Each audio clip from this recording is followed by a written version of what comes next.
혹시 계란이 최고의 단백질 식품이라고 믿고 계신가요? 아니면 하루에 계란 서너 개만 먹으면 단백질 걱정은 끝이라고 생각하시나요? 그런데 말입니다. 이 상식은 완전히 틀렸습니다. 아니, 정확히 말하면 절반만 맞는 이야기죠. 오늘 말씀드릴 이야기는 아마 여러분이 지금까지 알고 계신 상식을 완전히 뒤집을 겁니다. 계란은 분명 좋은 단백질 식품입니다. 하지만 60대가 넘어가면서 우리 몸에 일어나는 변화를 전혀 고려하지 않은 조언이에요. 나이가 들수록 위산 분비가 줄어들고 소화 효소도 부족해집니다. 그러니까 같은 양의 단백질을 먹어도 젊었을 때처럼 흡수되지 않는 거죠.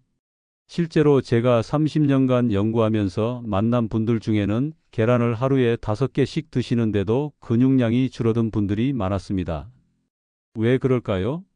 먹은 단백질이 제대로 흡수되지 않아서 근육까지 도달하지 못했기 때문입니다. 그래서 오늘은 계란보다 훨씬 강력하고 두부보다 더 잘 흡수되는 단백질 보물들에 대해 말씀드리려고 합니다. 이 보물들은 우리 조상들이 오래전부터 먹어온 것들인데 정작 우리는 그 가치를 제대로 모르고 지나치고 있어요. 특히 근육이 줄어드는 것을 그냥 나이 탓으로만 돌리고 계신 분들이 많은데 이건 정말 위험한 생각입니다. 근육 감소는 단순히 힘이 없어지는 것을 넘어서 우리 수명과 직결되는 문제거든요. 낙상 위험도 높아지고 면역력도 떨어뜨립니다. 하지만 다행히 아직 늦지 않았습니다. 올바른 단백질을 올바른 방법으로 드시면 70대, 80대가 되어도 충분히 근육을 지킬 수 있어요. 실제로 제가 만난 분들 중에는 작은 식단 변화만으로도 놀라운 회복을 보인 분들이 많았습니다. 오늘 이 영상을 끝까지 보시면 여러분도 그런 변화를 경험하실 수 있을 겁니다. 댓글로 여러분의 현재 단백질 식사법을 공유해 주세요. 얼마 전에 72세 김성호 어르신을 상담했던 일이 생각납니다. 이분은 정말 모범적으로 식사를 챙기시는 분이었어요. 하루 3끼를 거르지 않고 드시고 특히 단백질이 중요하다는 걸 아시니까 계란을 하루에 서너 개씩 꼬박꼬박 드셨습니다. 그런데 이상하게도 시간이 갈수록 힘이 빠지더라는 거예요.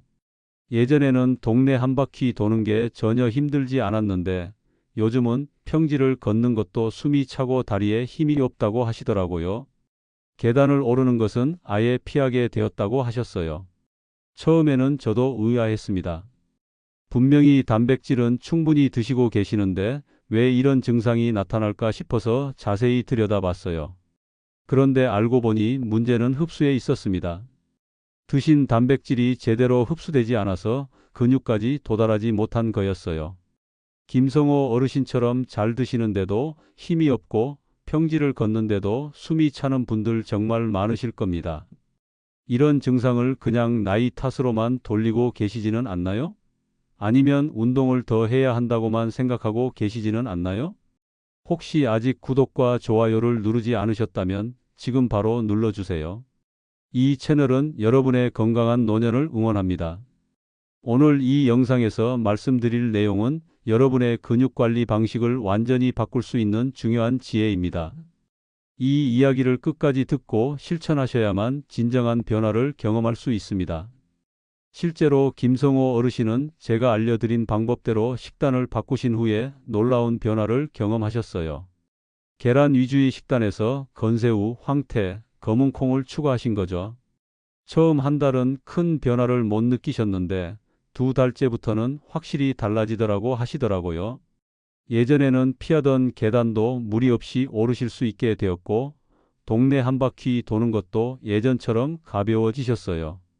가장 인상적이었던 건 걷는 속도가 눈에 띄게 빨라졌다는 거예요. 가족분들도 할아버지가 확실히 달라졌다고 하시더라고요.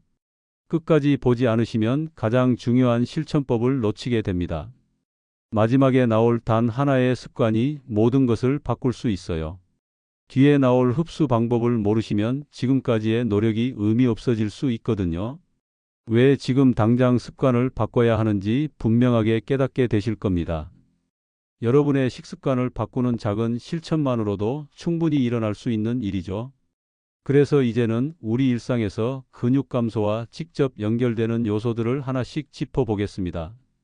먼저 가장 큰 문제인 단백질 흡수 저하부터 말씀드리겠습니다. 나이가 들수록 우리 몸에서는 위산과 소화효소 분비가 줄어들어요. 그러니까 20대, 30대 때와 같은 양의 단백질을 먹어도 실제로 흡수되는 양은 훨씬 적다는 뜻입니다. 한국영양학회에서 발표한 자료를 보면 60대 이후에는 단백질 흡수율이 40%에서 50% 수준까지 떨어진다고 나와 있어요. 절반밖에 흡수가 안 된다는 얘기죠.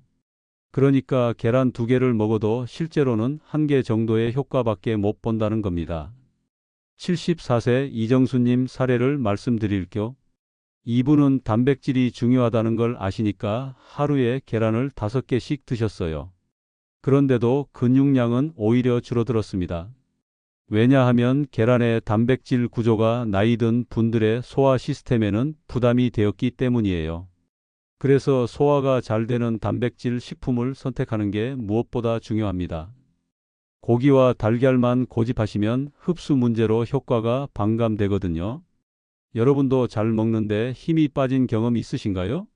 그렇다면 바로 이 문제일 가능성이 높습니다.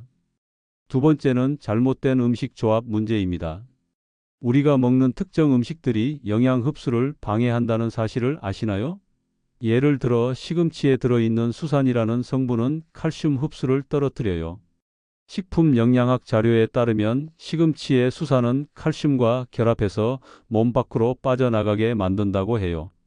그러니까 두부와 시금치를 함께 자주 드시면 단백질은 물론이고 칼슘까지 제대로 흡수되지 않는 거죠. 70세 박동규 님이 바로 이런 경우였어요.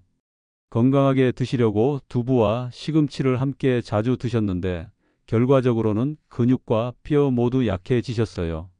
단백질 식품은 흡수를 방해하지 않는 채소와 곁들여야 효과를 제대로 볼 수 있습니다. 또 하나 주의하실 점은 식사 직후 커피 습관이에요. 커피의 탄닌 성분이 철분과 단백질 흡수를 방해하거든요. 혹시 밥 먹고 바로 커피 드시는 습관 있으신가요? 그렇다면 최소 1시간은 간격을 두시는 게 좋습니다. 세 번째는 지나친 탄수화물 의존 문제입니다. 우리나라 분들이 가장 많이 하시는 실수 중 하나예요. 밥과 국 중심의 식사만 계속하시면 단백질 부족이 생길 수밖에 없어요. 보건복지부에서 조사한 자료를 보면 우리나라 노인의 60% 이상이 권장 단백질 섭취량에 못 미친다고 나와 있어요. 밥은 포만감을 주지만 근육을 만드는 원재료는 부족하다는 뜻이죠. 76세 최영수 님도 그런 경우였어요. 밥은 잘 드셨지만 늘 무기력하고 힘이 없으셨죠. 한 끼에 반드시 단백질 반찬을 추가하셔야 합니다. 국과 김치만으로 식사를 때우시면 근육은 빠르게 줄어들거든요. 오늘 점심에 드신 반찬 중에서 단백질 반찬이 몇 가지였는지 한번 떠올려 보세요. 하나도 없으셨다면 지금부터라도 바꾸셔야 합니다. 네 번째는 운동에만 의존하는 문제입니다. 운동은 분명 중요하지만 재료가 없는데 운동만 하면 근육은 늘지 않아요. 집을 짓는데 벽돌은 없고 망치질만 한다고 집이 지어지지 않는 것과 같은 이치죠. 미국 노화 연구소에서 발표한 연구 결과를 보면 단백질 보충 없이 하는 운동은 효과가 50% 이하로 떨어진다고 나와 있어요. 69세 김도연 님이 바로 그런 사례였어요. 매일 1시간씩 걷기 운동을 하셨는데 근육량은 그대로였거든요. 단백질과 운동을 병행해야 시너지 효과가 납니다. 특히 공복에 운동하시면 오히려 근육 손실을 가속화할 수 있으니 주의하세요. 혹시 운동만 하면 된다고 생각하지 않으셨나요? 그렇다면 이제부터는 생각을 바꾸셔야 합니다. 다섯 번째는 짠 음식을 과다하게 드시는 문제입니다. 나트륨은 칼슘 배출을 촉진해서 근육과 뼈 건강을 동시에 해쳐요. 칼슘이 빠져나가면 근육 수축도 제대로 안 되고 뼈도 약해지거든요. 대한영양사협회 보고서를 보면 우리나라 노인분들의 하루 나트륨 섭취량이 권장 기준의 2배에 달한다고 나와 있어요. 특히 장조림이나 콩자반 같은 짜게 조린 반찬들이 문제가 되죠. 73세 오재근 님도 건강하시려고 콩반찬을 자주 드셨는데 너무 짜게 졸인 걸 드시다 보니 뼈와 근육이 모두 약해지셨어요. 싱겁게 조리하고 발효식품은 적당히 즐기시는 게 좋습니다. 절인 음식과 인스턴트 식품은 가능하면 피하세요. 혹시 국물을 다 드시는 습관 있으신가요? 국물에는 나트륨이 많이 들어 있으니까 건더기 위주로 드시는 게 좋습니다. 마지막 여섯 번째는 근육 감소를 그냥 방치하는 문제입니다. 많은 분들이 근육이 줄어드는 걸 단순히 나이 탓으로만 돌리시는데 이건 정말 위험한 생각이에요. 근육 감소는 단순한 힘 부족이 아니라 우리 수명과 직결되는 문제거든요. 세계보건기구 자료에 따르면 70세 이후 낙상으로 인한 골절은 평균 수명을 10년 단축시킨다고 나와 있어요. 근육이 약하면 넘어질 위험도 높아지고 넘어져도 회복이 어려워지거든요. 75세 한상호님이 그런 경우였어요. 작은 낙상 사고 후에 회복이 계속 더뎌서 결국 지팡이에 의존하게 되셨죠. 식단과 생활 습관으로 미리 근육을 지켜야 합니다. 나이 탓으로만 돌리시면 회복 기회를 놓치게 돼요. 혹시 최근에 걷는 속도가 느려졌다고 느끼신 적 있나요? 그렇다면 지금부터라도 관리를 시작하셔야 합니다. 이제는 근육을 지키는 실제 밥상 위 해결책으로 넘어가 보겠습니다. 이제부터는 근육을 지킬 수 있는 진짜 보물들에 대해 말씀드리겠습니다. 첫 번째 보물은 바로 건새우예요. 많은 분들이 건새우를 그냥 밑반찬 정도로만 생각하시는데 사실 이건 엄청난 단백질 보물창고입니다. 건새우는 단백질이 풍부할 뿐만 아니라 칼슘과 아연까지 동시에 들어 있어요. 특히 아연은 단백질 합성에 꼭 필요한 성분이거든요. 그러니까 단백질을 먹으면서 동시에 그 단백질이 근육으로 합성되는 걸 도와주는 영양소까지 함께 섭취하는 셈이죠. 무엇보다 건새우의 가장 큰 장점은 소화가 잘 된다는 거예요. 말려서 수분이 빠진 상태라서 단백질 구조가 이미 분해되어 있거든요. 그래서 나이 드신 분들도 부담 없이 드실 수 있어요. 다만 염분이 있으니까 하루에 한 줌 이상은 드시지 마세요. 무침이나 볶음 반찬으로 매일 조금씩 곁들이시면 됩니다. 건새우를 단백질 반찬으로 드셔본 적 있으신가요? 아직 안 드셔보셨다면 이번 기회에 꼭 시도해 보세요. 두 번째 보물은 황태입니다. 황태는 정말 우리 조상들의 지혜가 담긴 식품이에요. 명태를 겨울 추위에 얼었다 녹았다 반복시키면서 만드는 건데 이 과정에서 단백질 구조가 자연스럽게 풀어져요. 그래서 황태의 단백질은 소화가 정말 쉬워요. 위산이 부족한 분들도 부담 없이 드실 수 있거든요. 실제로 황태를 꾸준히 드신 분들을 보면 다른 단백질 식품보다 흡수율이 훨씬 높더라고요. 또 황태에는 타우린이라는 성분도 들어있어서 근육 피로 회복에도 도움이 됩니다. 다만 국물을 끓일 때 소금을 너무 많이 넣지 마세요. 황태국이나 황태죽으로 아침 식사에 활용해 보시면 좋을 것 같아요. 혹시 황태를 술 해장용으로만 드셨던 적 있나요? 이제부터는 단백질 보충 목적으로 드셔보세요. 아침에 황태국 한 그릇이면 하루를 시작하는 에너지를 충분히 얻으실 수 있을 거예요. 세 번째 보물은 검은콩입니다. 검은콩을 밭에서 나는 쇠고기라고 부르는 이유가 있어요. 단백질 함량이 정말 높거든요. 그런데 검은콩의 진짜 장점은 단백질뿐만이 아니에요. 검은콩에는 안토시아닌이라는 성분이 들어있어서 혈류 개선을 도와줘요. 단백질을 먹어도 혈액순환이 안 되면 근육까지 전달이 잘 안 되거든요. 그런데 검은콩은 단백질을 공급하면서 동시에 그 단백질이 근육까지 잘 전달되도록 도와주는 거죠. 또 검은콩의 단백질은 식물성이라서 소화 부담도 적어요. 고기나 계란이 부담스러운 분들에게는 정말 좋은 대안이 될 수 있습니다. 다만 과다하게 드시면 속이 더부룩할 수 있으니까 적당량만 드세요. 밥에 섞어서 드시거나 두유로 갈아서 꾸준히 드시면 됩니다. 검은 콩을 밭에서 나는 쇠고기라고 불렀다는 사실 알고 계셨나요? 우리 조상들이 얼마나 지혜로웠는지 알 수 있는 대목이죠. 그런데 이 세 가지 보물의 진짜 힘은 따로 드실 때가 아니라 함께 드실 때 나타나요.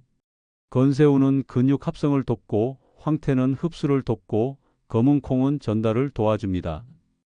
이 세 가지가 함께 작용하면 시너지 효과가 엄청나거든요. 단독으로 드실 때보다 함께 꾸준히 드셔야 효과가 큽니다.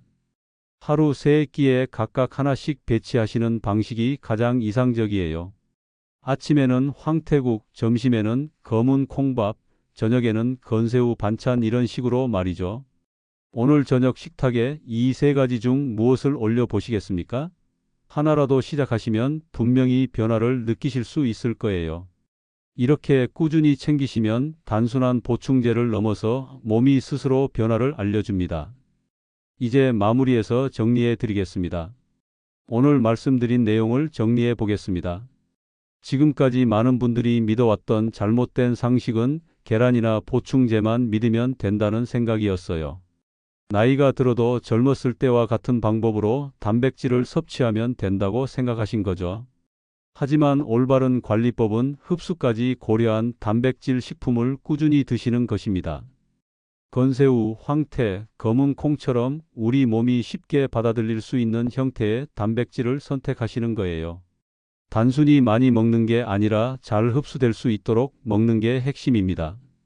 만약 이런 관리를 하지 않으시면 어떻게 될까요? 근육은 계속 줄어들고 낙상 위험은 높아집니다. 피로감은 늘 따라다니고 면역력도 떨어져서 작은 병에도 쉽게 걸리게 돼요. 결국 삶의 질이 전체적으로 무너지는 거죠. 걷는 속도가 느려지고 계단 오르기가 힘들어지고 결국에는 지팡이나 휠체어에 의존하게 될 수도 있습니다. 이런 상황이 되면 가족들에게도 부담을 주게 되고 본인도 우울감을 느끼게 되죠. 하지만 제대로 관리하시면 완전히 다른 결과를 얻으실 수 있어요. 걷는 속도가 빨라지고 계단도 무리 없이 오르실 수 있게 됩니다. 지팡이 없이도 당당하게 걸으실 수 있고 여행이나 취미 활동도 자유롭게 즐기실 수 있어요. 실제로 제가 상담했던 분들 중에는 식단 관리만으로도 10년은 젊어 보인다는 소리를 들으신 분들이 많아요. 체력이 좋아지니까 자신감도 생기고 사회 활동도 활발해지더라고요. 그래서 오늘 당장 실천할 수 있는 제안을 드리겠습니다. 정말 단순합니다. 오늘 저녁 식탁에 건새우 한 줌만 올려보세요. 무침이나 볶음 반찬으로 만들어서 드시면 돼요. 내일 아침에는 황태국을 끓여보세요. 황태 몇 조각만 우려내도 충분합니다. 그리고 점심에는 검은 콩밥을 드시면 됩니다. 밥에 검은 콩 조금만 섞어서 지으시면 되거든요. 이렇게 하루 세 끼에 하나씩만 추가하시는 거예요. 거창한 변화가 아니라 정말 작은 변화입니다. 하지만 이 작은 변화가 여러분의 10년 뒤 삶을 완전히 바꿀 수 있어요. 단 하루의 선택이 10년 뒤의 삶을 좌우합니다. 오늘 시작하지 않으시면 내일도 모레도 미루게 될 거예요. 하지만 오늘 시작하시면 한 달 후, 두 달 후부터는 몸이 직접 답을 알려줄 거예요. 다음 영상에서는 더욱 실용적인 내용을 준비했어요. 근육을 간단히 측정할 수 있는 자가 진단법과 운동 없이도 근육을 유지할 수 있는 생활 속 비밀을 알려드리겠습니다. 집에서 손쉽게 할 수 있는 근육 상태 체크법과 일상 동작만으로도 근육을 지킬 수 있는 방법들이에요. 특히 아침에 일어나서 할 수 있는 3분 루틴과 TV 보면서 할 수 있는 근육 강화법은 정말 효과가 좋거든요. 많은 분들이 기다리고 계실 내용일 거예요. 여러분은 어떤 내일을 선택하시겠습니까? 지금까지와 같은 방식으로 계속 살아가실 건가요? 아니면 오늘부터 새로운 변화를 시작하실 건가요? 오늘부터 새로운 변화를 시작하실 분 계신가요? 댓글로 어떤 것부터 시작해 보실지 알려주세요.